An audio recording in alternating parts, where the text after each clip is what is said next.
going to go through a few questions that a student has sent me from a past paper that they're practicing on. So these first ones here are what are called one-step equations. We only have one thing to do. We subtract the 4 that's attached to the x, and we subtract it because it's attached by an addition, so we do the opposite. So we're going to subtract 4 here, and we're going to subtract 4 here. And so our next line of working will say x equals, and you can write 41 minus 4, or if you can do it in your head, you can just write 37. And that's it, just one step. This next one is also a one-step equation, but this time the 7 is not connected to the y by a plus. There's a sneaky secret little times in there. So we're going to divide both sides by 7 to get rid of it. So 7y divided by 7 is just y, and then 35 divided by 7 is 5, and that's it, just one step. Now, this equation here is a two-step equation, and there are two ways we can approach it. So I'm going to explain the way I would do it, and then I'll explain the other way. So what I would do is I would first notice that we have this 3 outside the brackets. We can divide that off on both sides. So by canceling out the 3's, because we're multiplying and dividing, we get a minus 1 equals 4. And then we need to move the minus 1 or get rid of the minus 1. So we add 1 to each side. A equals 5 as our answer. The other way we could approach this is we can expand these brackets. So we can multiply the 3 by the a and the 3 by the minus 1 first. So we would get 3a minus 3 equals 12. Now we can add 3 to both sides to get rid of the minus 3 here. So that becomes just 3a. And here we have 15, and then we can divide by 3 on both sides to get rid of this 3 here, so a equals 5. So again, this is a two-step equation, and I've shown two different ways we can approach it. This one actually is 3 steps if we expand the brackets, but it's only 2 steps if we get rid of that 3 before multiplying it by the a and the negative 1. Okay, here we have another two-step equation. In this case, we can see that the d minus 5 has been divided by 6. So we will multiply by 6 on both sides. On our next line, we will have just d minus 5 here. And then over here, we're going to have negative 18. And now, to deal with that minus 5, we will add 5 to both sides. So we can have d. Now, negative 18 plus 5 is going to give us negative 13. Now, in all of these questions here, with the exception of this one, I've used red writing to explain what I'm doing so you understand what's happening. You don't need to have the red writing. That's not necessary. You can just write it like this. But I recommend doing it until you're more confident because it's going to help you remember to do the same thing on both sides. And that's really important.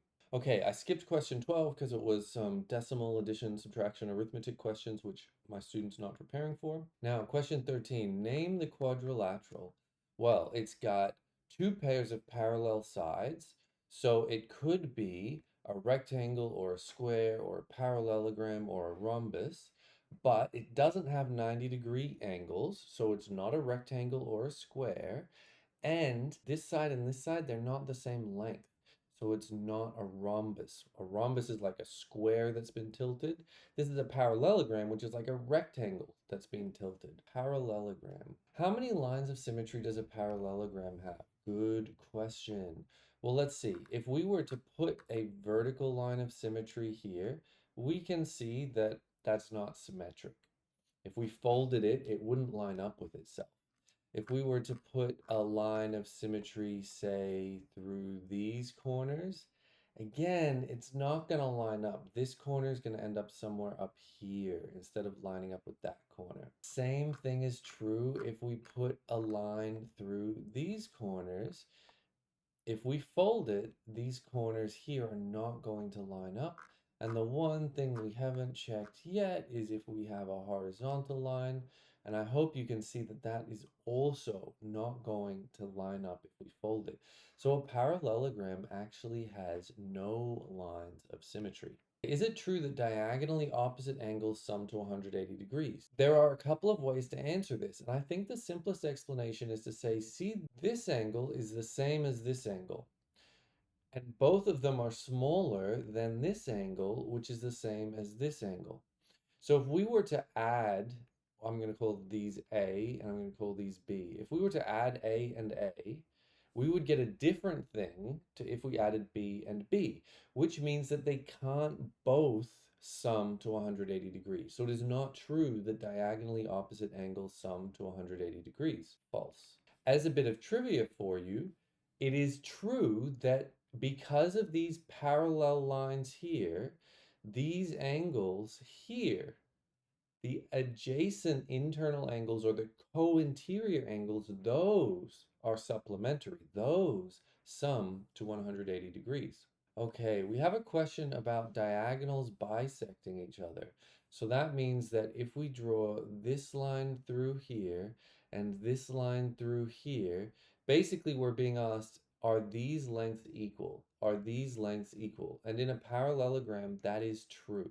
The diagonals do bisect each other. They cut each other in half. Okay, now we need to reflect this guy across the y-axis. So what I'm going to do is I'm going to plot the reflected points. So this is that. Now this one up here is at 9, 9. So that is up here. Then we've got this one down here, and then we have this one at 9, 3. I'm just checking in my mind if that seems right. That does seem right. So put a line there, a line there. Now, if I was doing this on a test, I would use a ruler because otherwise my math teacher would think I wasn't a serious student. And for fun, we can also label that these are parallel to each other. And plot and label the 0.93. That's this guy here, P, where the x value is 9 and the y value is 3. So this is 9 here, and this is 3 here.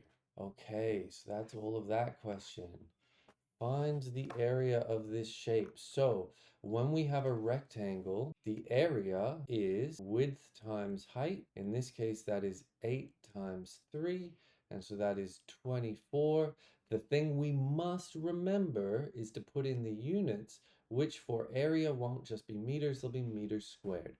Now, I do want to point out, you may think that this step is not important and you can just write A equals 8 times 3, and you can, but it is always a good habit to write the formula first, because if you make a mistake, you can still get some marks just for identifying the correct formula. I strongly suggest you do. Okay, so for the volume of this shape, this is a prism. And what that means is that we have some two-dimensional shape, this triangle, which has been stretched into 3 dimensions. Now the diagram doesn't specify that this is a right angle, but we can only answer this question if it is, so I'm going to pretend that it is. So the volume of a prism is the area of the face multiplied by the height. And the area of the face is a triangle, so it's going to be half times base times height.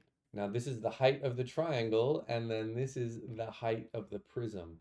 So we have 1 over 2, 8 times 5 times 6. Okay, now we just have to crunch the numbers. So 8 times 5 is 40, half of 40 is 20, and 20 times 6 is 120. Now the units for volume are meters cubed. All right, that's that answer. Find 12% of 6 kilometers.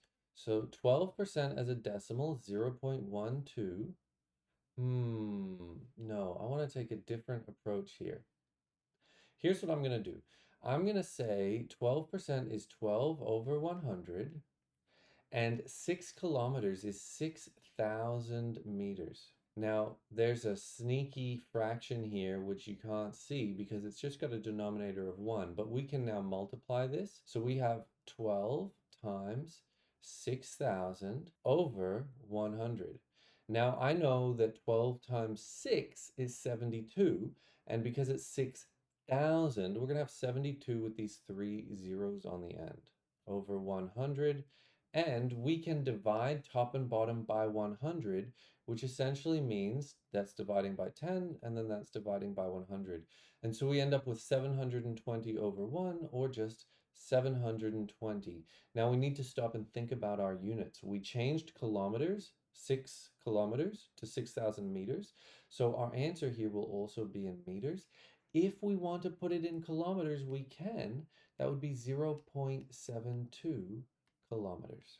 Okay, and this is the precise moment where I realized I could be lazy and just take photos of the questions instead of writing them. I'm gonna change colors because I think it's fun to write with yellow. Shortbread cookies can be made using 300 grams of flour, 250 grams of butter, and 100 grams of sugar. What fraction of the cookie is sugar? So the sugar is 100 grams out of a total of 300 grams plus 250 grams plus 100 grams. This is the fraction. So the bottom is the total, all of the ingredients, including the sugar, and then the numerator is just the sugar. That is 100 over 650.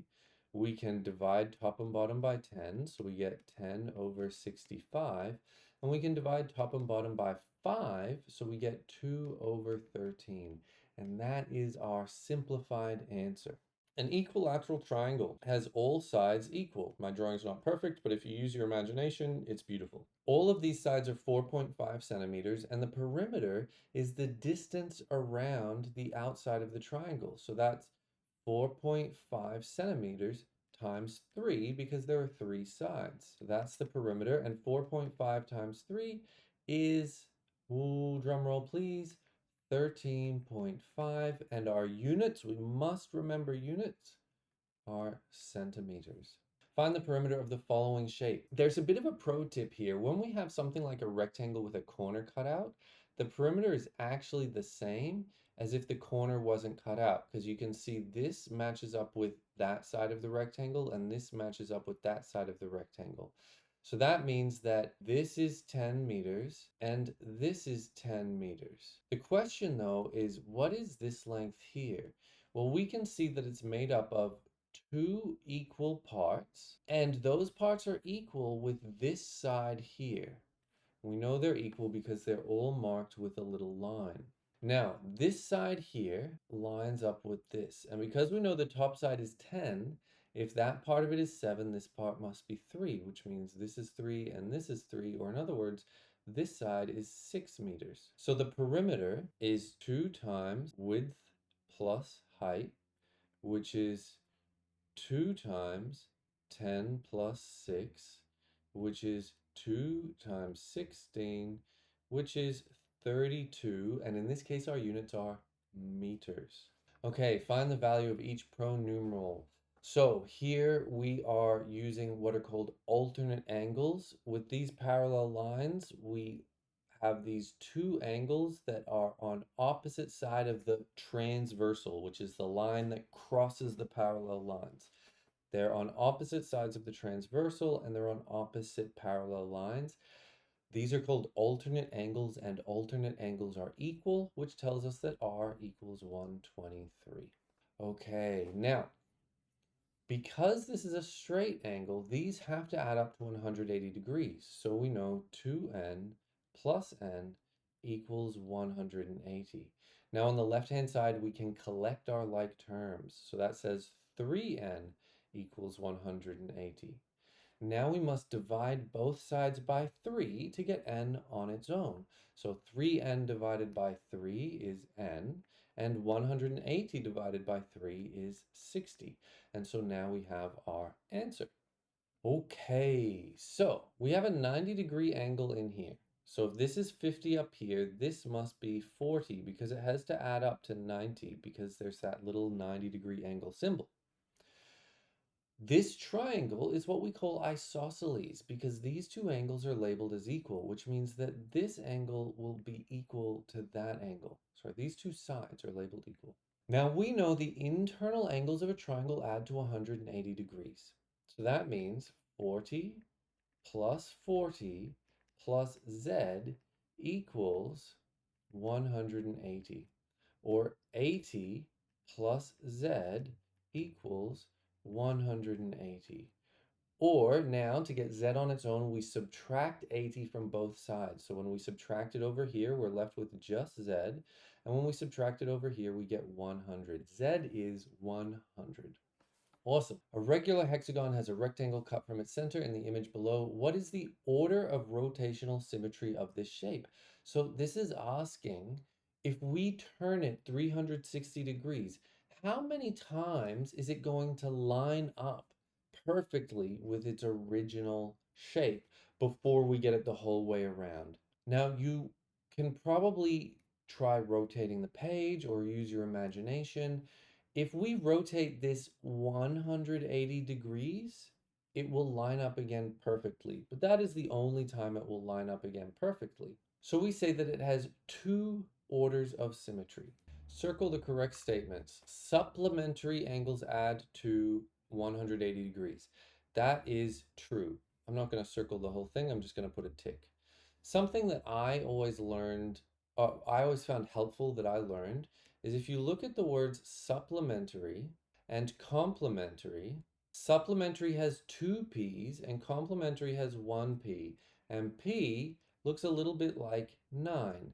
Supplementary has two 90 degrees in it, supplementary angles, and complementary angles have one 90 degree in them. In other words, supplementary angles add to 180 degrees and complementary angles add to 90. And the way I remember which is which is I look at how many P's and then I equate that to how many amounts of 90 degrees they add to.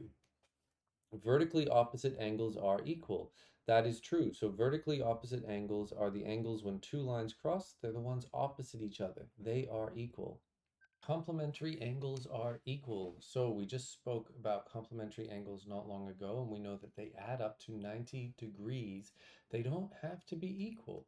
So a 10-degree angle and an 80-degree angle, they add to 90. They're complementary. Complementary angles can be equal, say 45 degrees and 45 degrees, but they don't have to be. So for this one, we will say no, that is not true. Alternate angles on parallel lines add to 180 degrees. So if we look at these parallel lines here as an example, the alternate angles would be this one and this one, or we could look at this one and this one. They are equal to each other. Usually they do not add to 180 degrees. They can, but they don't have to. So that is not correct. Corresponding angles on parallel lines are equal. So corresponding angles over here would be like this one and this one. The ones that are corresponding, it's like if you took one angle and you slide it along till it lines up again. And so, because they line up so nicely, they are equal. Corresponding angles on parallel lines are equal. Co-interior angles on parallel lines add to 180 degrees. So I've actually already said earlier that this is the case. The co-interior angles would be this one and this one, or this one and this one. They're co-interior because they're inside the parallel lines on the same side. Remember, alternate angles are inside the parallel lines, but they're on alternate sides. So it is true that co-interior angles on parallel lines add to 180 degrees, which means they are supplementary. Name the angle which is corresponding to DFG. So first we need to understand which angle this is. So we look at where is D, where is F, and where is G, and we look at the angle that comes from D to F to G. So we're interested in this angle here. The angle which is corresponding to that one is this angle here. And to name it, we say the starting point, the middle point, and then the final point. So it will be angle CDE. Woolworths increased the price of eggs by 9%. The original cost for a dozen was $5. How much do eggs cost now? There are a couple of ways we can approach this. What I'm going to do is I'm just going to work out 1%, and then from that I will work out 9%, and I will add that on to $5. So $5, 1% of that is going to be 5 cents. To get 1%, we just divide by 100. 1% equals 5 cents, which means that 9% is 9 times this, which will be 45%, sorry, 45 cents. And so therefore, the cost of eggs will be $5.45. Just like that. Wonderful. The cross-section of a hollow rubber tube is shown below. Find the area of the shaded shape. So in this question, what we're going to do is observe first that we have a shape that's made out of two squares. We have one square on the outside and one square on the inside. And the shaded part, let's call this square 1 on the outside and square 2 on the inside. So the shaded part can be found by taking the area of square 1 and subtracting from it the area of square 2. Now the area of a square is the side length times itself, the side length squared. So square 1 has an area of 6 squared, and square 2 has an area of 3 squared. So in other words, we're doing 36 minus 9, and we will get 27. Now the units here are going to be centimeters, but because it's area, it's centimeters squared. Using your answer from part I, find the volume of rubber used to make a tube which is 2 meters long. So we have the cross section up above. And we're going to use the same approach that we used in the last volume question, where volume is the area of the cross section multiplied by the height of the shape. In this case, the height is the 2 meters of the tube. So we know that the area is 27 centimeters squared, and we know that the height is 2 meters. Now, they're trying to catch us here because we've got two different units. We started with centimeters, well, centimeters squared technically, but centimeters, and the number 2 is a number of meters. So I'm going to make that 200. So that's like doing 27 times 2, and then we put two zeros on the end. So that's going to be 5,400. And the units will be centimeters, and because it's volume, it's centimeters cubed. The sum of three consecutive odd numbers is 237. Write this as an equation where x is the smallest of these numbers. So there are a few important details that we need here. Firstly, we need to understand what consecutive means, and we need to understand what odd means. So odd, I think you probably know already, are numbers that cannot be divided by 2 without leaving a remainder. So 1, 3, 5, 7, or -1, -3, etc. Consecutive means one after the other. So 1, 3, 5, 7 are consecutive odd numbers, whereas 1, 5, 11 are odd, but they're not consecutive. So the key thing you need to recognize is that if you have consecutive odd numbers, each one is 2 bigger than the one before it. So if x is the smallest, then the next one is going to be x plus 2, and the one after that is going to be x plus 4. So let's just think about this. If x is 1, then the next one is 3, and the next one is 5. So we can put this into an equation. We can say the sum of these three consecutive numbers, x plus 2 plus x plus 4, is equal to 237. Now on the left-hand side, we collect our like terms. So we have 3 amounts of x, and then the 2 and the 4 add to be 6. Solve this equation, we're going to subtract 6 from both sides. So it's going to disappear on the left, leaving us with 3x. And on this side, we will have 231. And finally, we're going to divide both sides by 3. So 3x becomes just x. And 231, well, that's 210, which is 70 amounts of 3, plus 21, which is 7 amounts of 3, so that's 77. You could do that with an algorithm. I'm just showing off doing it in my head. Hence or otherwise find these three numbers. Okay, so in fact, it was part 2 where we were supposed to solve that.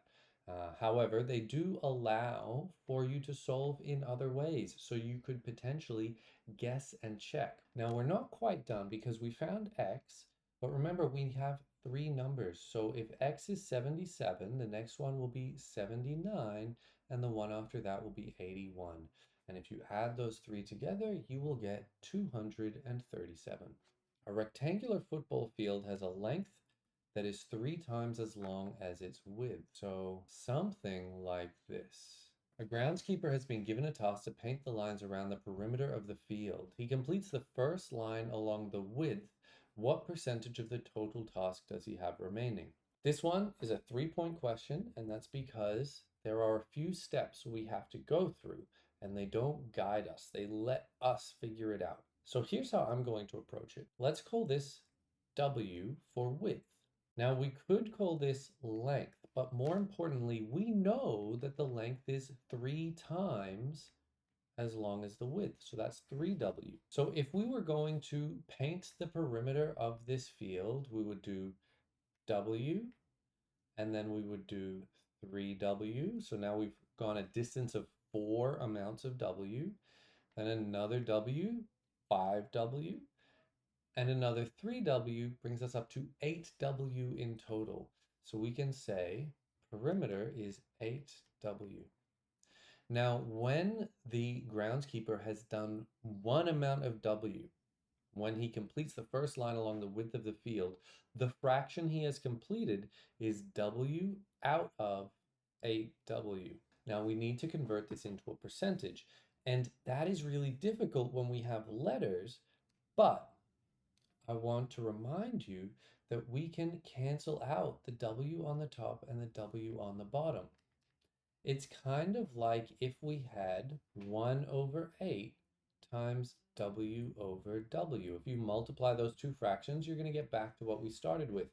So this whole thing is equal to 1, and so we can ignore it. And so really, we're trying to figure out what percentage is equal to 1/8. Now, there's a few ways you could approach it. You could do 8 into 1 as a division. The way I would approach it is I would recognize that 1/8 is half of 1/4. And I know what percentage 1/4 is. It's 25%, which means 1/8 will be half of 25%, or in other words, 12.5%.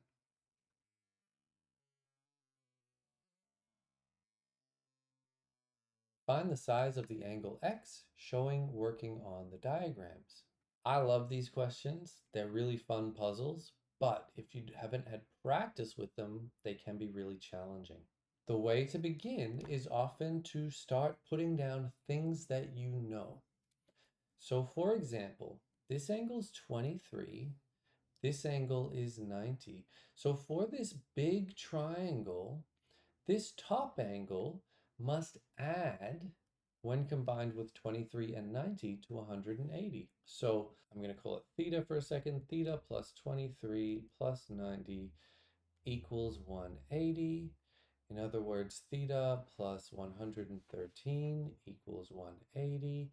So theta is going to be equal to 180 minus 113. So in this step, I have subtracted 113 from the left, so it's just theta now.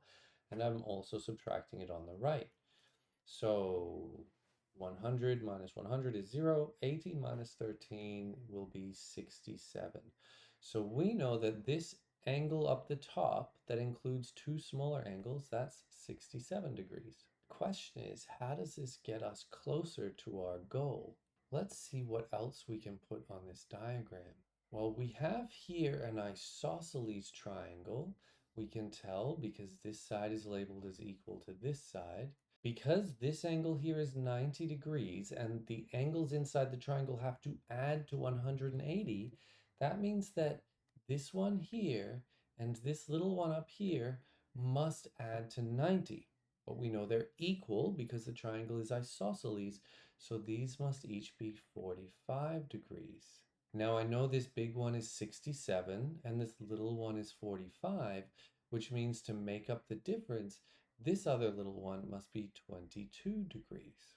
Now this is 90, and 90 with 22 with this unknown angle down here must add up to 180 degrees. So we can do the same thing. We can say alpha plus 22 plus 90 equals 180. So alpha plus 112 equals 180.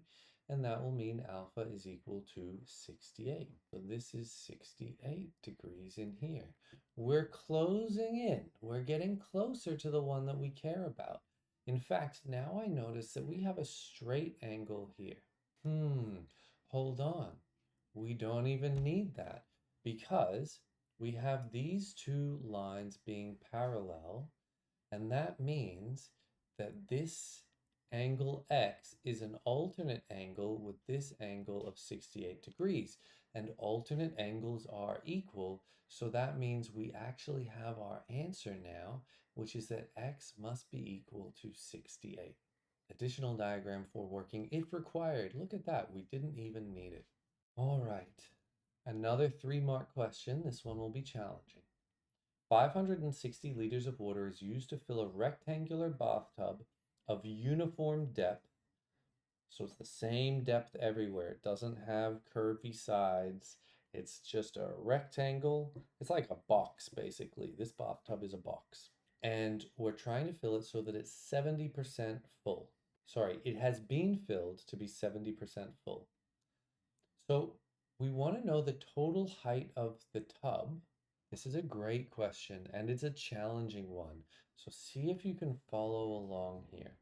So I'm going to start by doing a diagram. Always, if you can think of how to turn the question into a diagram, it is a great way to begin. So we know from the question a couple of dimensions. We know that we have a length of 2 meters and a width of 80 centimeters. Secondly, we know that it has been filled 70% of the way. So let me just color it in. And it was filled with 560 liters of water. Okay, so we want to know how tall the bathtub is. And that means we need to do a few things. Firstly, we need to take this number, which is capacity, liters, and we need to change it to volume, which is actually quite easy to do. 560 liters is 560,000 milliliters. So you should know that there are 1,000 milliliters in a liter. Now, every milliliter is 1 centimeter cubed. It's not a coincidence. It was decided that that's what a milliliter is. So this is 560,000 centimeters cubed. That is 70% of the volume. So the volume is going to be 80 centimeters times 200 centimeters. Remember, we've got to be careful recognizing that that's meters times some height. We don't know what it is. And we know that this here is 70% of the volume. Here's what we're going to do. We're going to create an equation from what we have up here, and we're going to take this volume value and we're going to substitute it in there. So we say 560,000 is equal to 70%, which is 70 over 100, because percent means out of 100, times, and then the volume is 80 times 200 times h. Okay, the first thing that I'm going to do to make this easier is I'm going to recognize that this is a fraction over 1 and this is a fraction over 1. And I'm going to do something which you haven't had any practice with before, which is going to be simplifying between different fractions. So firstly, I can divide 70 by 10 and 100 by 10. But I can go further because I can divide 80 by 10 and I can divide 10 by 10. When we're multiplying fractions, we can actually simplify between the numerators and denominators of different fractions as long as they're all being multiplied. So this gets us to 560,000 being equal with 7 times 8 times 200 times h, and that's all over 1, which is not really a big deal. The next thing that I'm going to do is I'm going to divide both sides by 100. So this 200 here, I'm just going to turn it into a 2. So we now have 7 times 8 times 2 times h. And over here, when I divide by 100, I just get rid of 2 of the zeros. So that's equal to 5,600. Now, 7 times 8 is 56 times 2 times h. The reason I multiplied 7 times 8 first is because I recognize that that 56 is going to come in handy, because now I'm going to divide both sides by 56. So on the right-hand side, now we just have 2 times h. And on the left-hand side, 5,600 divided by 56 is 100. Now I'm going to divide both sides by 2, so we get that 50 is equal to h. And so in the context of our question, this is telling us that the height is 50 centimeters. So there were a lot of steps in that one to get to our final answer. So this was our solution for that question. There's quite a lot of working that went into it. To be honest, I think it should be worth more than 3 marks. The top, front, and side areas of a rectangular prism are 8xy centimeters squared, 12x centimeters squared, and 6y centimeters squared, respectively. We don't know what x is, we don't know what y is, but it doesn't matter. What we need to know to work out the volume of the prism is the area of one face and then the length or the depth of the prism. Now, because all we have right now are areas, we're going to have to do some problem solving. We have 3 numbers. One will be this direction, one will be this direction, and one will be this direction. This one that is 6y could, for example, be composed of a 6 and a y.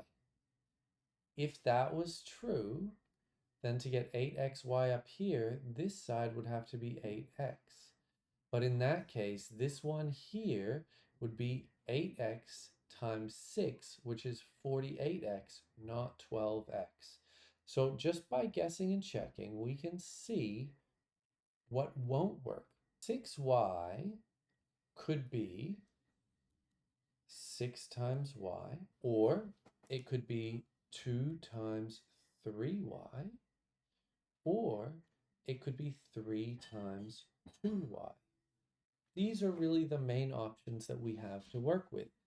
We can tell that whichever number has the y has to be this top length, because it is included in the top side, but not in the front face. So let's try making this one 2y. You can come in. If that's 2y, then this must be 3. This one here is going to have to be 4x. 4x times 2y will be 8xy. And then this here will be 4x times 3, which is 12x. So now we know the lengths of the sides. What we need to do is take the area of this face and multiply it by the length of the prism. So that's going to be area times, I'm going to call it height, it doesn't really matter. So that's going to be 6y times 4x, which is going to be 24xy. And that is our answer. Alex buys a new car. After the first year, the car loses 1/10 of its initial value. Each year after that, it loses 1/6 of its value, recalculated every year. After 3 years, what fraction of the original cost will the car now be worth? I hope this one's worth 3 marks as well, because there's a lot going on here. So I'm going to use C to represent the original cost. After 1 year, it has lost 1/10. So now it is 9/10 of C. After the second year, it will be this minus 1/6 of that number. Or in other words, it's going to be 5/6 is what's left after we take away 1/6 times 9/10 of c. So we just do a fraction multiplication. That's 45 over 60, which is 3/4. So after 2 years, the car is now worth 3/4 of its original cost. And now we get to the third year and we do the same thing again because it's losing another 1/6. So we will be left with 5/6. So we do 5/6 times 3/4 of c, which is going to be 15 over 24 amounts of c, and we can simplify that fraction to 5/8 of c. And so the fraction of its original cost that it is still worth after 3 years is 5/8. The numbers 1 and 64 are interesting as they are both perfect squares and perfect cubes. Find the next two smallest integers which share this property. So let's think about this for a second. 1 squared is 1. 1 cubed is also 1. So we have a number we can square, and the answer is 1. We have a number we can cube, and the answer is 1. Similarly, 8 squared is 64. 4 cubed is 64. So there's a number we can square and get 64. There's a number we can cube and get 64. 1 is a special case because 1 to any power will just be 1. But this special property that something is a square and a cube actually hints at something deeper, which relies on an understanding of something you haven't seen yet called the index laws. I want to show you something here. 8 is 2 cubed. So 8 squared is 2 cubed squared.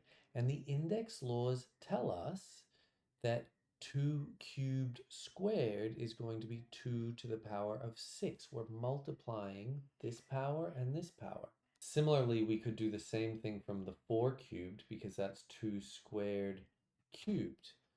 Same thing happens. We multiply the two powers and we get 2 to the power of 6. So in fact, if a number is a square, a perfect square, and a perfect cube, that actually means that number is a power of 6. So to find the next two smallest integers that share this property, we will take 3 to the power of 6 and 4 to the power of 6. And these are going to be really 4 to the power of 6, do we want that? Yeah, why not? These are going to be much bigger numbers. 3 to the power of 6 is 3 times 3 times 3 times 3 times 3 times 3. So I know that 3 cubed, multiplying 3 threes is 27. So this is like 27 times 27. And to work that out, we just do our multiplication algorithm. 49, carry the 4, 14, 18, put a 0, 14, carry the 1, that's 5. Add these together, 9, 12, 1, 7. 729. So the first of the two numbers we need to find is 729. Now we'll do 4 to the power of 6. So that is 4 times 4 times 4 times 4 times 4 times 4. Now we know from the question we're working on that 4 cubed is 64. So this is 64 times 64. And we can just use another multiplication algorithm. 4 times 4 is 16, carry the 1, that's 24, plus 1 is 25. 6 times 4 is 24, carry the 2, and then that's going to be 38.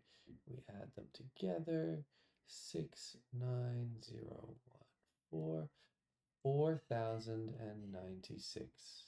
So our answers are 729 and 4,096. So we've gone through all of these questions. I hope that you've understood as I've explained it. Some of them have been very involved, and I completely understand if you're confused about them. I want you to focus, because you don't have a lot of time to prepare, on the questions you feel you do understand. Copy down the solutions I've shown you, and then see if you can reproduce them yourself without looking at my working. You can peek if you have to, but your goal is to see how many of these questions you can reproduce the solutions for without looking at my working.